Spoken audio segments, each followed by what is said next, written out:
Hello again guys, welcome back to my channel and thank you for subscribing. Now, Gary Neville, yes, that Gary Neville, the ex-footballer turned pundit who's apparently decided his true calling is professional contortionist for the woke circus. You know the one, the bloke who looks like he was sculpted from yesterday's mashed potatoes but with the moral flexibility of a rubber band in a hurricane. So picture this, it's Yom Kippur, the holiest day in the Jewish calendar. Families in Manchester are shuffling into the Heaton Park synagogue, heads bowed in prayer, fasting, seeking a bit of peace in a world gone mad and whatever else they do. And what happens?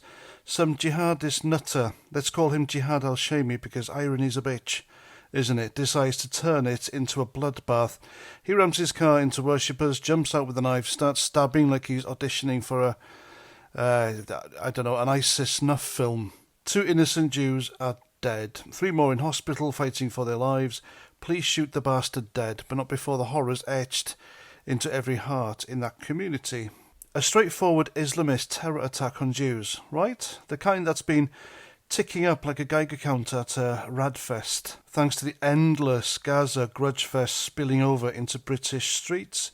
Anti-Semitism's through the roof. Around 3,500 incidents last year alone. Synagogues under siege, kids scared to wear a kippah, but oh no, we can't have facts ruining a good narrative, can we?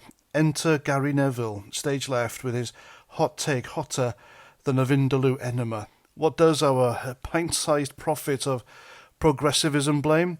Not the radical imams preaching hate from podiums that should be preaching peace.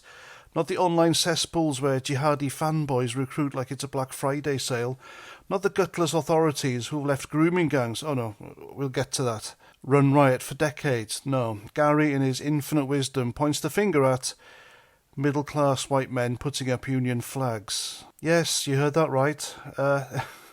Apparently, they're the real terrorists here. They're the ones driving cars into synagogues and slashing throats on holy days. I mean, Christ on a bike, or should I say Allah on a moped. What kind of brain-melting, reality-denying, soy latte-fueled mental gymnastics does it take to arrive to that conclusion? Did Gary wake up in a sweat dreaming of a Brexit bogeyman and think, oh yeah, the true enemy isn't the guy with a fake bomb vest and a hatred for infidels. It's Dave from down the pub, hosting Old Glory on his garden fence. It's like blaming the Titanic sinking on the iceberg's poor parenting, isn't it? Or saying the only reason Hitler invaded Poland was because too many Poles are flying the wrong colour bunting. Now, this isn't just idiocy, it's malice dressed as insight. Neville's out there on Sky Sports or whatever echo chamber he's squatting in, tut-tutting about far-right nationalism and toxic patriotism as if the Union flag's the new swastika. Meanwhile, the Jewish community, you know, the actual victims, are barricading doors, hiring guards and whispering prayers for safety in their own communities. And Gary, well, he's silent as a lamb on the real elephants on the room, isn't he? Remember the Pakistani grooming gangs, those organised rings of mostly Muslim men? Tens of thousands of girls abused, trafficked, destroyed across Rotherham, Rochdale, Aylesbury and Oldham. Years of horror covered up by cops too scared of racism accusations to act. Did Gary pipe up then? Did he rage against the cultural import of misogyny that treats white girls like disposable meat? No, of course he didn't. Crickets. But wave a flag? Oh, now he's got opinions, hasn't he? Now it's time for the sermon on white male privilege.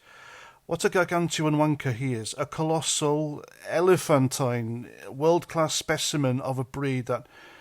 the kind that makes you wonder if evolution's just taking the piss. Evil? Yeah, you bet. Because this isn't ignorance, it's deflection. It's the lefty sleight of hand. Don't look at the Islamist with the knives. Look over here at the Gammon Brigade with their barbecues and Brexit ballots. It's protecting the ideology that's birthing these monsters while demonising the very people who built this nation, flaws and all.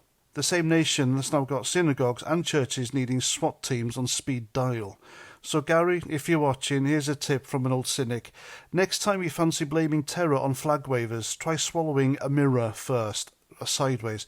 Or better yet, shut your gob and read a history book, one without the rainbow filters. Britain used to stand for something. Tolerance that didn't mean excusing throat slitters. Freedom that included Jews and Christians praying in peace. Well, now we've got pundits like you turning it into a punchline. And to the Manchester Jews, my heart's with you. Stay strong, lock your doors, but never your spirits. And to the rest of us, time to grow a spine. Call out the real hate, not the harmless heraldry.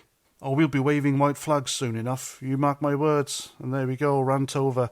I'm past 49. Thanks for watching. And until the next time, go forth and think, you lot, or at least wave a flag in defiance.